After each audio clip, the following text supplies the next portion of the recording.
All right, folks, I'm going to introduce our next moderator. That's Mr. An Hu. He is a PhD candidate here at UT Austin. He is from Taiwan, Shanxi Province, China. He has worked for a Hong Kong newspaper for 2 years as a reporter. He holds a master's in global communication from the Chinese University of Hong Kong, and his research is interested in the framing of patriotism in discourse and the role of media in the attribution of global risk. Thank you very much, and I will pass it over now. Our speaker of this section is Dr. Xiaozhong Liu. For those of you who were already here yesterday, you've already met Dr. Liu. He gave us a wonderful talks on this misinformation and how to combat them. For those of you who are not here, I'd love to introduce Dr. Liu. So Dr. Liu is an associate professor of computer science at WPI. His research interests include natural language processing, text graph mining, metadata, and computational social science. He was also a senior consultant and NLP research director at Alibaba Damu Academy. In this section, Dr. Liu will compare social media bubble. As you already see on the screen, he will compare social media bubble in US and China. Social media platforms in both countries rely on algorithm to recommend the information to users based on users' preferences and browsing histories. This algorithm can cause filter bubble, which means users are only exposed to confirming information that they feel comfortable with. Filter bubble can further lead to polarization. This issue exists in both China and the US. But because the two countries have very different political cultures, there are also significant differences between Chinese and the American filter bubble. Dr. Liu will compare those differences and the cost of break filter bubble. So, Dr. Liu, please. Thank you very much. Thank you, everybody. My name is Xiaozhong Liu. I know very confusing, and my primary research is AI and NLP. And I appreciated earlier the panel discussion about ChatGPT, because this is one of my area. And I've been recall my memories about 3 years ago. I had a chance to talk to a Chinese professor, and he strongly believed that China will compare with US and other countries. China will win AI competition. And the reason is when a new technology comes out, European policymaker will kill this technology. US will slow it down, and China will speed up. So this is interesting. So you know that whenever we're facing some new technology, some new AI, it can be really interesting to compare different countries, their response and their social response, technical response toward the same technology. And when you compare, you will find something quite interesting. And even though you're interested in like misinformation generation in US and in Europe, and it's still very interesting to compare with the same thing in China. So in this talk, I would like to talk about the social media bubble comparison. I think everybody familiar with the filter bubble. And for the case of China and the US, and especially going to be focusing on the misinformation or disinformation generation, but not externally, but instead internally. So for externally means, for instance, in the US president election, you know that there's a large, huge number of fake bot account being generated from maybe Russia. And that's a kind of external disinformation generation, but this is not the focus of this talk.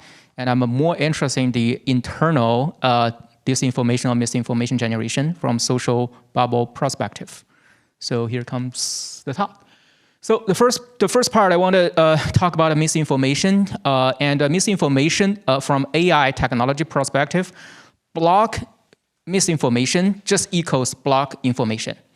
Okay, this is the foundation. I know probably a lot of people are going to disagree with me, but from AI perspective, from technology viewpoints, that block and detect misinformation just means you detect a kind of information. Okay, so from the training data, for example, a very large language model, if I tell the language model like, this is a cat, this is a cat, this is a cat, I train the model 1 million times, and the model going to know, okay, this is a cat. So this is a kind of information that, so the machine learning and the AI trade information and disinformation in a different way, like a human being. So from this perspective, I want to first tell you some of my conclusion is for US and China, their bubble going to show in quite a different way. For US, it's because of political and social polarization, and you will find like a conservative and liberal as bubbles. Well, in China is even though there's a disagreement among different kind of Chinese groups, but in China, and basically you can find a centralized bubble which encapsulate people from China as a whole inside. And you definitely can find some marginalized, or I would say a group of people, they have a carrying different opinion, but you will find under very strong information censorship, and you will find their information expression going to show in very different way. And I will provide some evidence to show you this can be very interesting phenomena to compare with. All right, so talk about a filter bubble. First, I want to briefly introduce, as most of you familiar. In case if you don't, so this is like a intellectual isolation of the information being generated, maybe by human being or algorithm. And so the more you encapsulate it in one bubble, and because of AI technology, like information recommendation, information summarization, or ranking algorithm, and you have a higher chance to be encapsulated in the same bubble. So you reinforce, very high chance to reinforce your ideology. So for instance, you support Trump or you hate Trump, and you will find all of your friends, all of your neighborhood on the social media share very same kind of idea with you. So which will reinforce, very highly likely reinforce your original thought about Trump. So this is what we're happening. No matter which country in Europe, in China, in American, so this just comes out, and it's never stopped. And because thanks to AI technology like ChatGPT, for instance, and there is a high chance that a filter bubble going to be increasingly being witnessed in the future years. So I start with this example. So this guy is very, very famous in China right now. This the left one, his name is Hu Chenfeng, and this is a very smart young man, and he designed a social experiment, and he has a really good view to show people in China it is really important to protect and be aware of the needs of senior vulnerable people. And this is in the right. He just randomly find senior people on China Street and ask the question like how much you earn per day for your retirement income, and he said, I will pay you this amount and bring you to the supermarket and you can purchase whatever you want, and I will pay for that. And he just want to show that how much senior people make one day for after they retired. And so he find a number of people, and they all refuse to join this experiment until he find this senior lady, and he's 78 years old, and finally she said, I will participate, and her monthly retirement income is only $15, which is very, very low, and so he paid.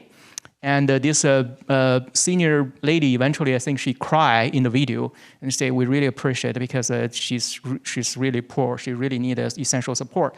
And she really appreciated this young gentleman's assistance. I think this is not just belong to China. I think this to help vulnerable people is going to be a very essential topic just in China, in US, and in Europe. So every country, single country, suffer from the problem. And I really appreciate that this kind of a gentleman or whoever, maybe scholar from US, to show that senior vulnerable people need help. So this is a really good thing. Unfortunately, the output is this was labeled as a kind of a disinformation. And the consequences of this gentleman is his video, this video is being removed, of course, disappeared. And more importantly, all his video under his account was removed, okay? And later, something we really need to pay attention, multiple social media account was frozen in China. And the reason is China is using a real name, real ID system. So if you say something not very good, so maybe government believe you saying something not very good, so they will block not just one single account, they may block all your accounts. So because for instance, like in US, if US government provide rules like everybody say something, whatever, you have to first registration with your social security number, and that's provided the potential the internet infrastructure to block all your information because of misinformation or disinformation. And actually, they provide some reason, and the reason is you cannot make money by using vulnerable people. So which looks like a good reason. Well, the second reason is you cannot criticize economic development of China. So this video offend these two rules. And I would say most people may not agree with the second one because in US, a lot of research, a huge number of research showed that vulnerable people, senior vulnerable people, they need assistance, they need help, social help. Okay, so the second one, probably most of us don't agree with well, the first one, you cannot make money by using vulnerable people. Maybe some of people will agree for that because his video attract a huge number of clicks, and which means he will get some income from the video. And so the first one is kind of we can debate for the first one. But interestingly, in the same kind of social space, and I find quite a lot of information about vulnerable people in US.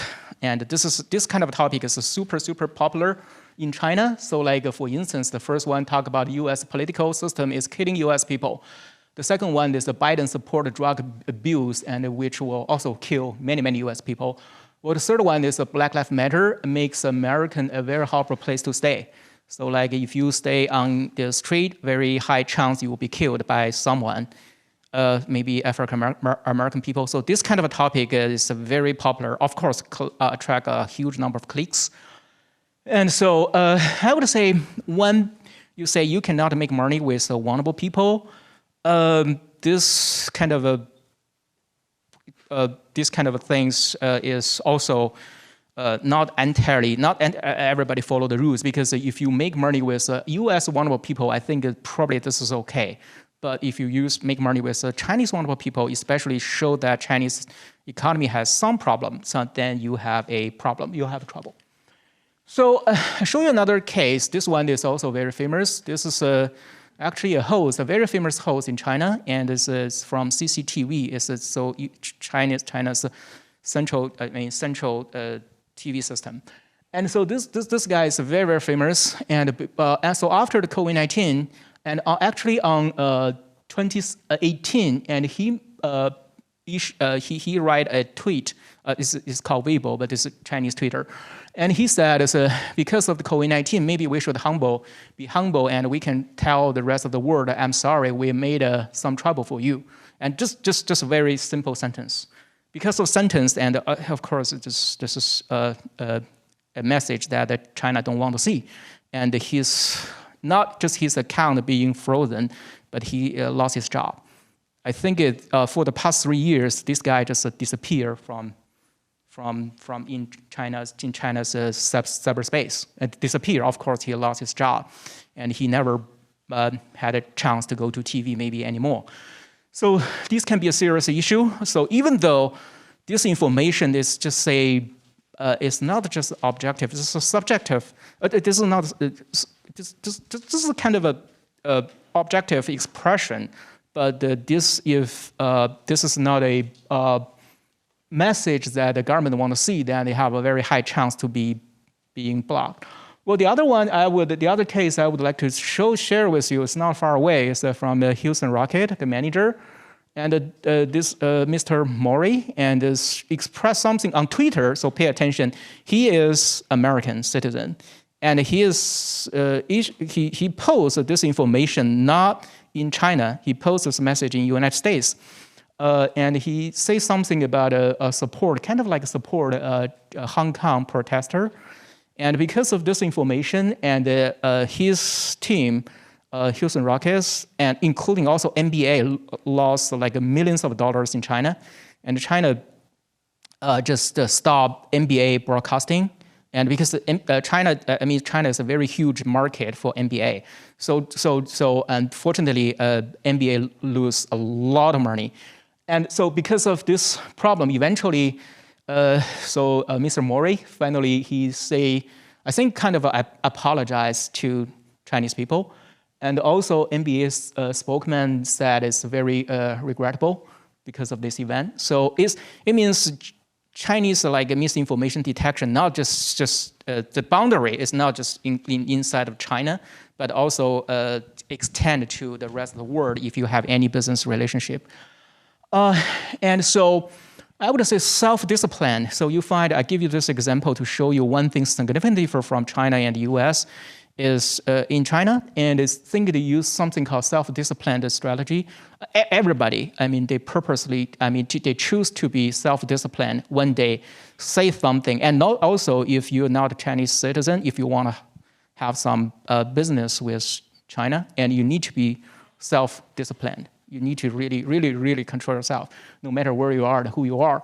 So there is a number of, and you can check the news and you find it not very hard. Self-media is, you need to promote only the healthy content with a positive value. So this is very important. So you can find that this kind of definition is very weak. So they don't provide you a very good definition. So what is the positive value? What is negative value? But you have to be self-disciplined. You have to understand. You have to recognize, estimate the definition of the self-value by yourself, which is very different from United States.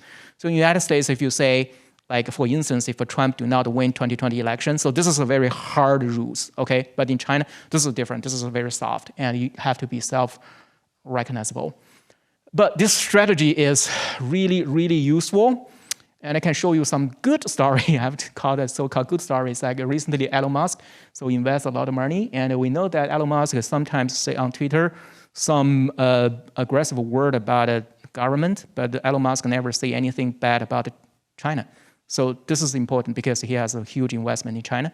Well, the other one is this guy become really popular, become a superhero. And it's like President Macron. Recently, he visited China, and he's also self-disciplined, and he say everything in China, and it's very positive. And for instance, France should like somehow stay away from U.S. policymaker, or France should not support like Taiwan, for instance. So which this kind of a language is, I mean, he is also self-disciplined, I think, while he visiting China. Of course, there's a kind of huge benefit comes out eventually.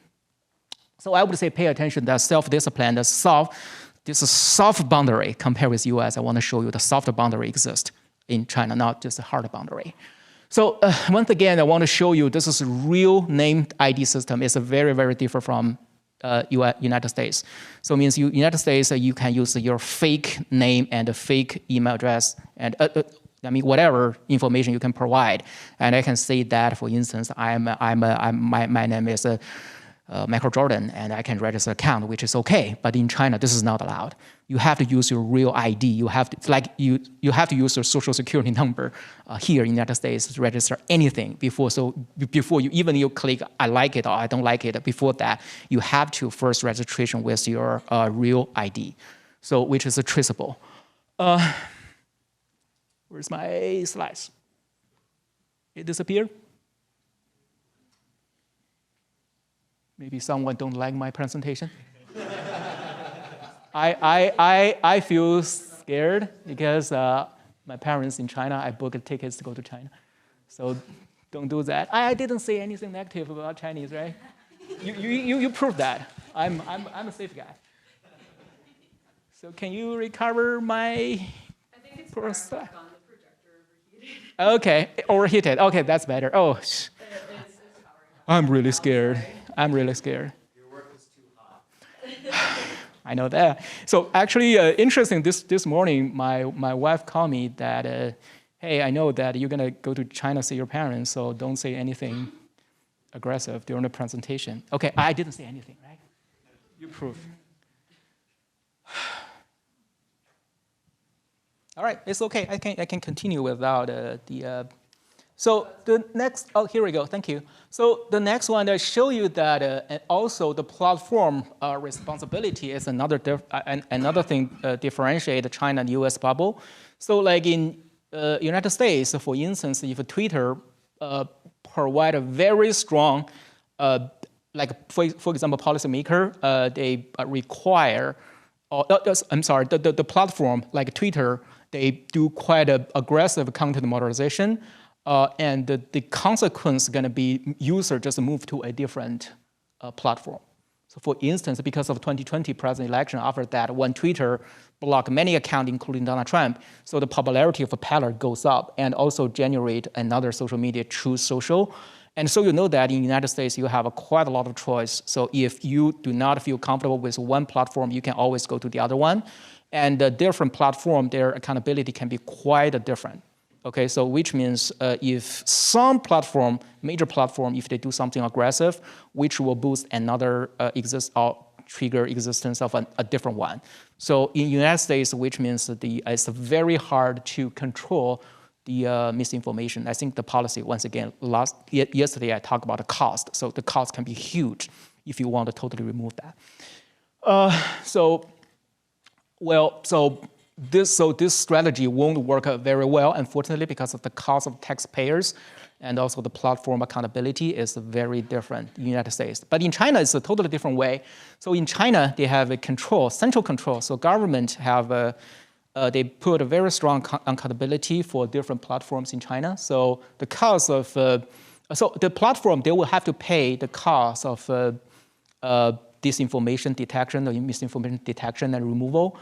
The platform accountability, user accountability, and editorial accountability can be really, really high, I mean, in China, so which is significantly different from the United States. So pay attention.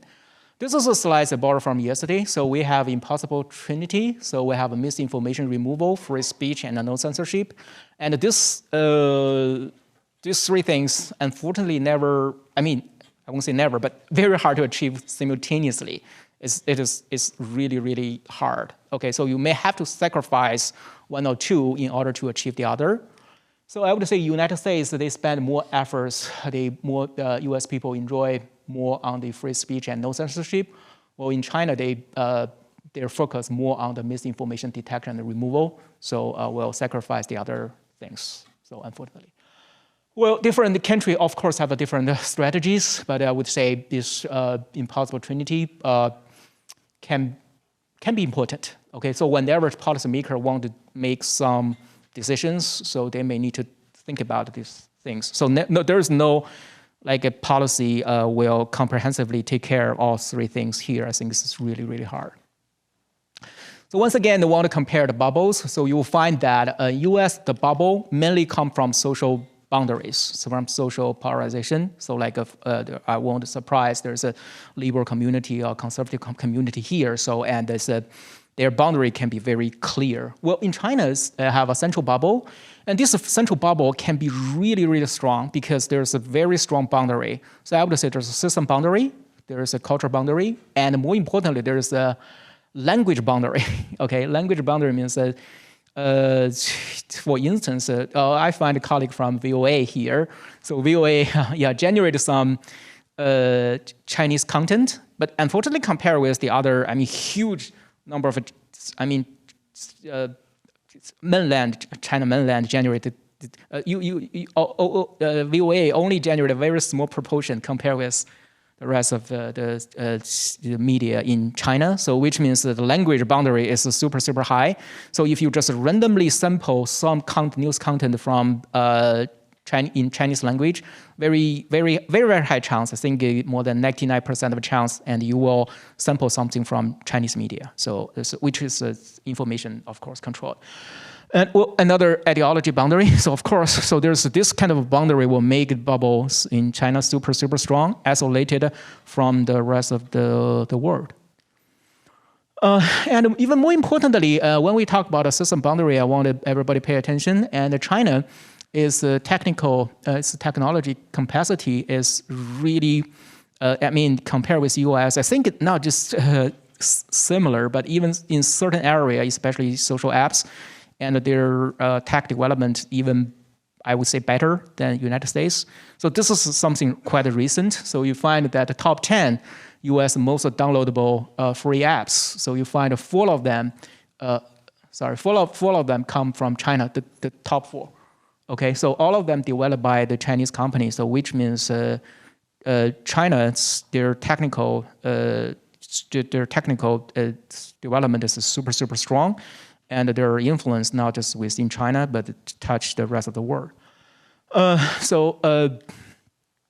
And also I show you this one, Toutiao, which is China's social media plus news media.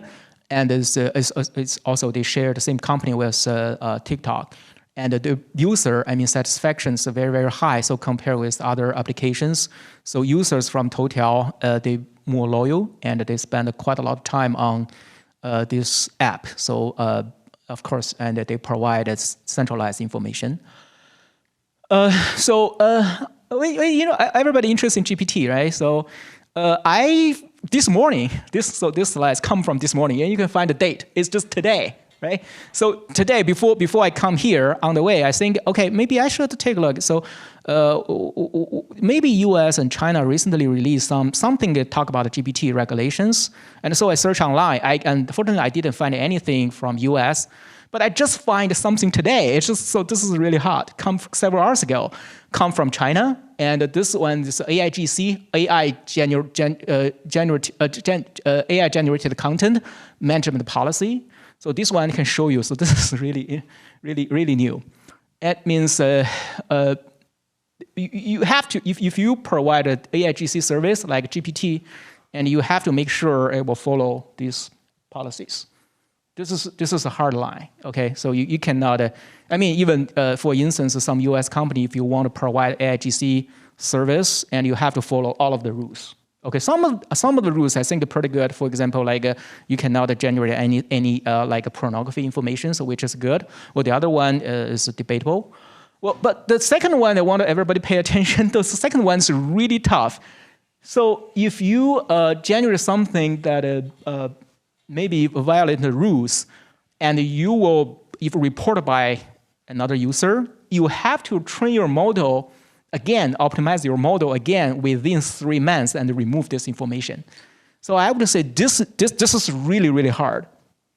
I'm doing NLP study for more than 10 years. I can guarantee that training a GPT model is much more expensive compared with training another kind of a machine learning model.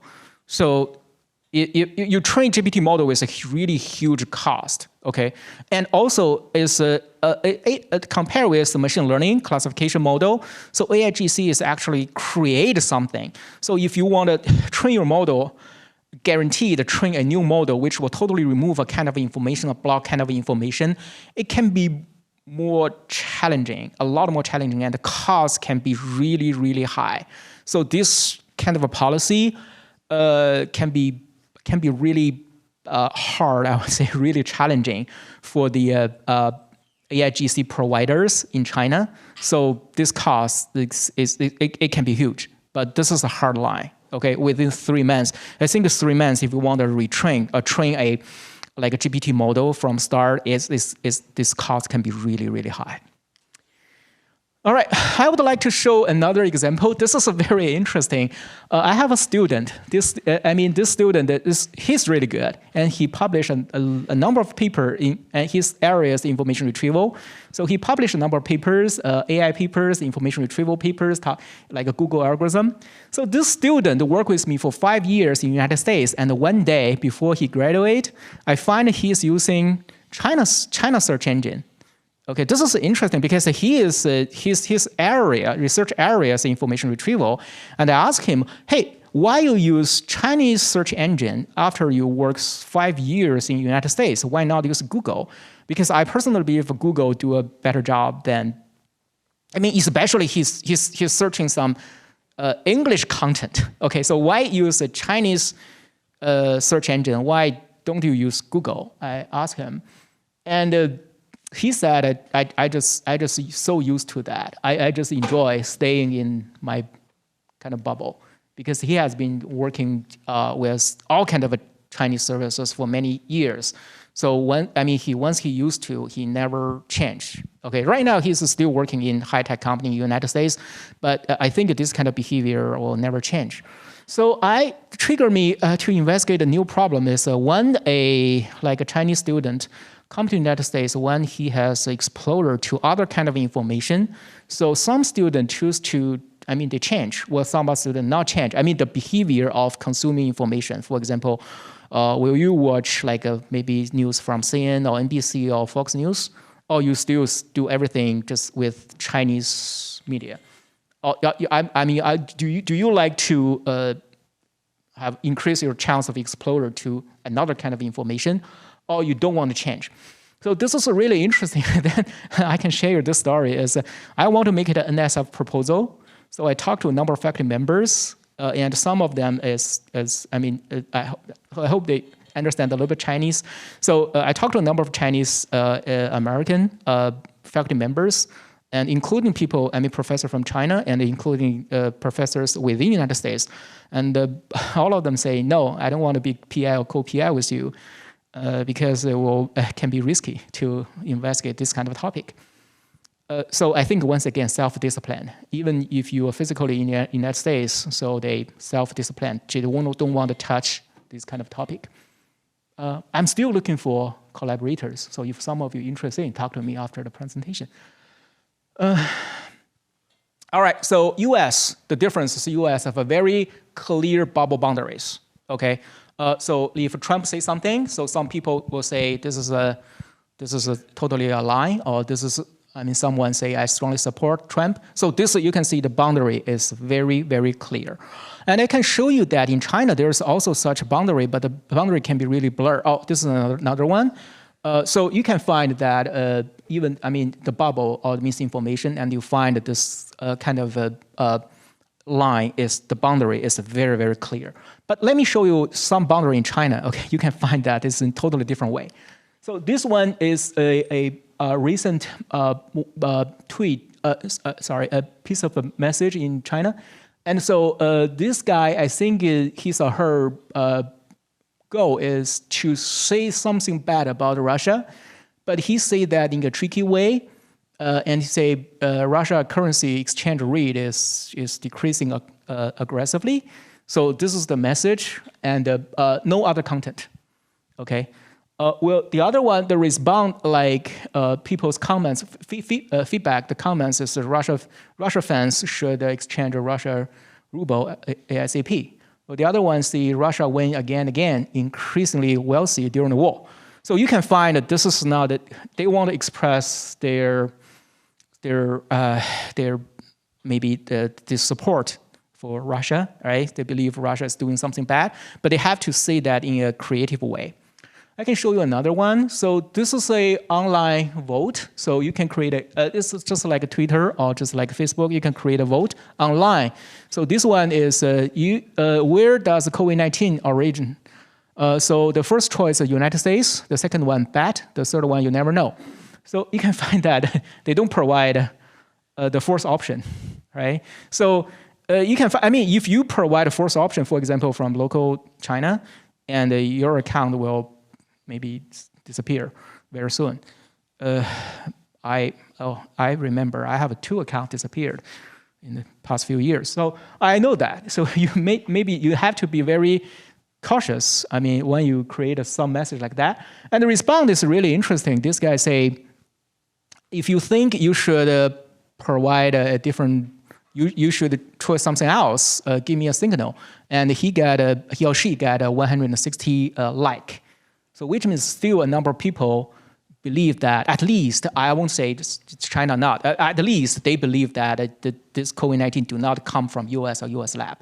Okay, so but when you give this kind of information, you need to be very cautious and be creative when you generate such information. So I would say still some people in China have carry different view, but you have to create such information in a very creative way. All right, summarize. This is a comparison. Once again, this is not necessarily true, but this is something I witnessed. For the misinformation definition, US is platform defined. Well, in China, it's a centralized definition. Well, the platform accountability, US is very low, but in China can be super high. User accountability, also US pretty low, and there's a chance of delete the content, suspend your account. Well, in China, also very high, and you can remove your accounts from multiple sites, and you may have a legal trouble. And user information, and so in the United States can be fake, but in China, always real ID. And coherency is, I think the US is more like a fact-based, while in China can be dynamic. Because, for example, like a French president, right now everybody say something positive about the French president. He's super nice guy, and very popular in China. I mean, last year I remember still a large number of people criticize him, but right now no one. So misinformation boundary.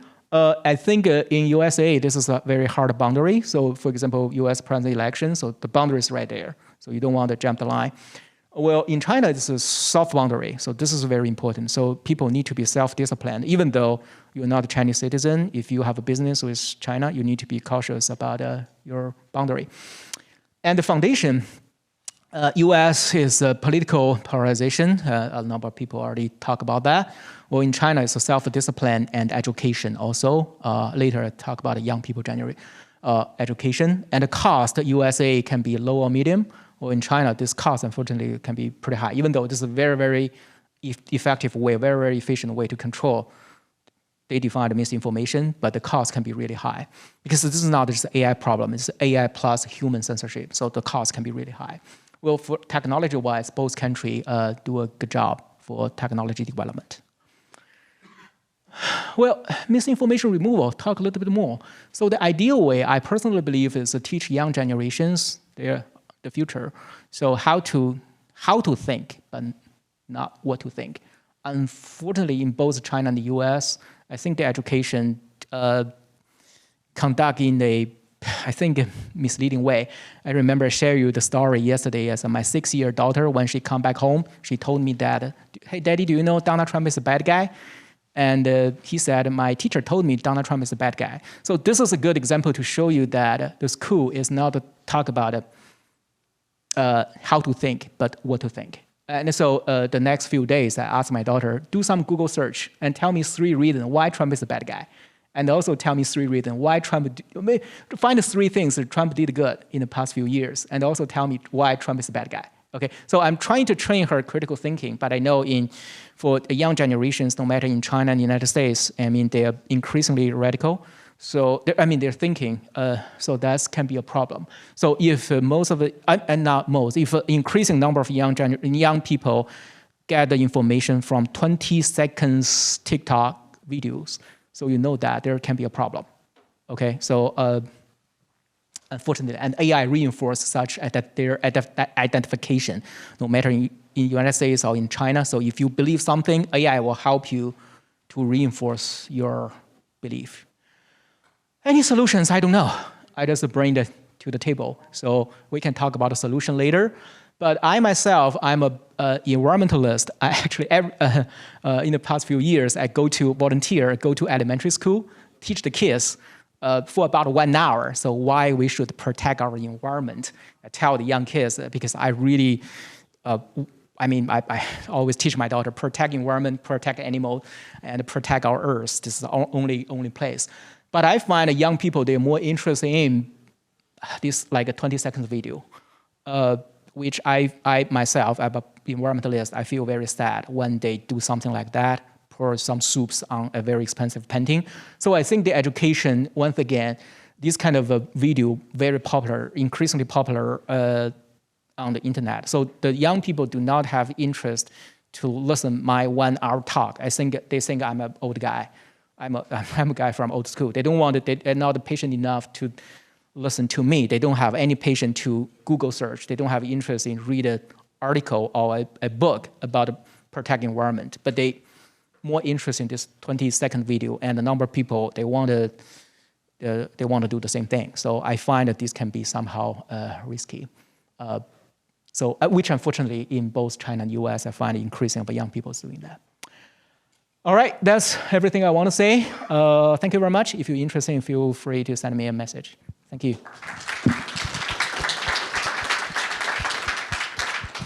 Thank you very much, Dr. Very wonderful presentation. So question from the audience. I think we only have time for 1 or 2 questions. Do we have any questions from the online audience? Okay, congratulations, Dr. Liu. Do not have any questions. I can ask one actually. So you mentioned about the real name system in China to prevent the spread of misinformation. Now they are using another way to do it is that they are asking the users to reveal their geographic location. That is another way that China thinks that can prevent the spread of and the generation of misinformation. To what extent do you think that measure can help to prevent the misinformation? And it seems like a more gentle way to combat the misinformation. And do you think that can be something the United States can adopt to prevent the misinformation? I think number one, I would say this is not entirely bad thing. So for instance, in China, and they find that if you trace, for instance, someone say something, for example, like release. One of my projects is to protect young kids and to stop them to access pornography information online. So I find that China do that in a very successful way, very efficient way. So if someone release some pornography information online, and they can identify the people in just a few seconds, so which is a very, very effective.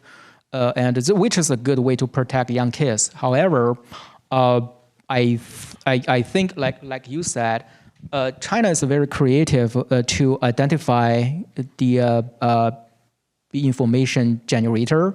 So, like for example, share location information and like the real ID system. And especially this infrastructure is super strong when they create a central controlled system which will interconnect.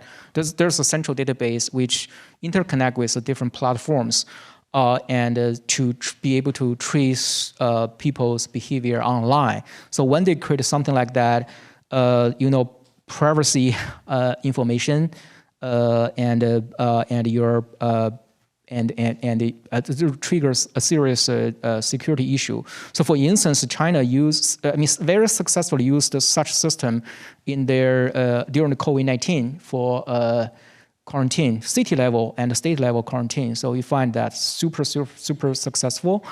But it can also, there's a very good chance to use that in a bad way, right? So like touch your privacy, like know where you're going. They know your behavior, everyday behavior, either online or offline. So this, I think, can be risky. So I would say that if you're interested in misinformation, if you no matter your policymaker, or you a professor, or you're a student interested in this kind of research, so don't just focus on the United States. So take a look at China. So I would say China provides you a very good case study.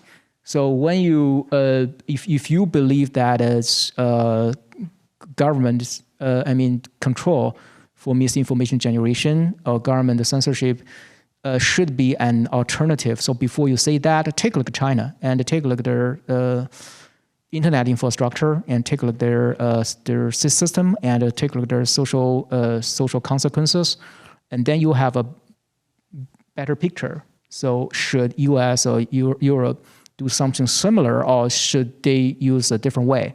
But overall, I would say that study China is very important.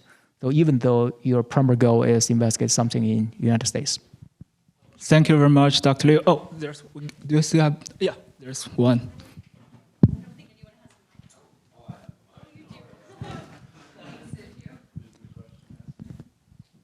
Oh, you? Okay. Hi, thank you so much for being with us here today. I don't really know a lot about China. I did not know a lot about China's social media bubble coming into this, so it was really enlightening to hear all of the great information you had to share. So one question that I had is, you mentioned earlier that on Chinese social media accounts, and please correct me if I'm wrong, that people have to upload a government ID in order to verify that they are an actual person.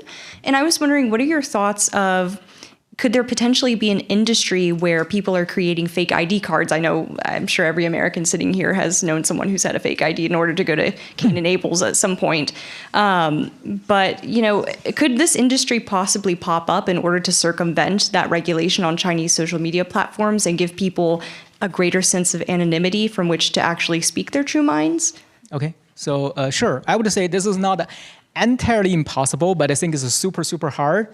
And when you register something on Chinese social media, and you need to provide your name and your citizen ID, and also a cell phone number, and your cell phone number need associated with your ID.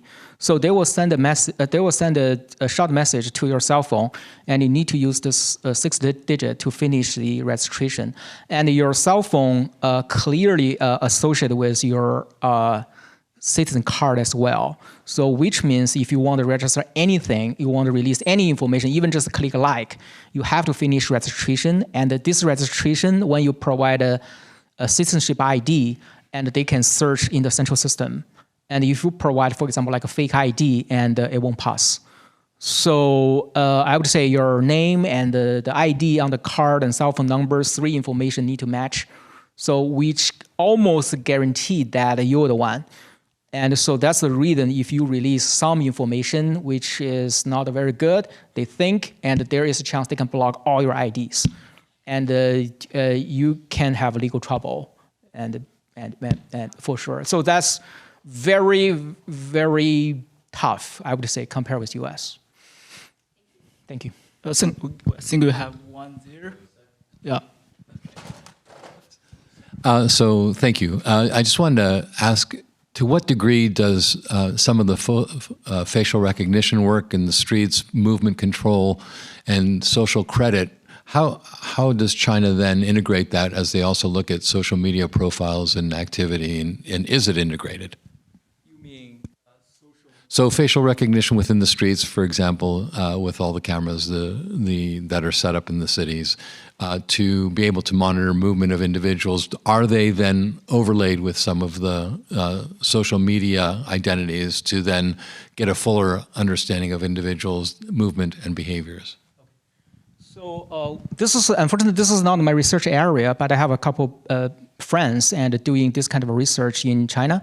And so one thing, and they feel kind of safe. I mean, the reason a lot of Chinese people believe they're safe, really safe compared with the people living in the United States, because they have a lot of monitors, and this monitor behind the monitor there's an AI system, and they can identify people's face. So for instance, if someone have a crime history, entering a specific place, and there is a chance that its system will generate alert. And so, which means that the policeman will do something. So I mean, this is probably for United States, you think this is a, I don't think this I may, once again, don't quote my words, because this is not my research area. So I don't think personally this kind of a surveillance system interconnect with social media. However, you think about that, when they successfully recognize your face when you walk on the street, so eventually they will identify with an ID. And this ID centralized interconnect with a lot of information. So theoretically, they can absolutely integrate all kinds of information together. But in China, I think, at least to the best of my knowledge, when I'm talking to some of my students, talking with some of my friends, and they're respond to that, most of them are pretty positive, and because they believe that this is a good way to keep people's safety. So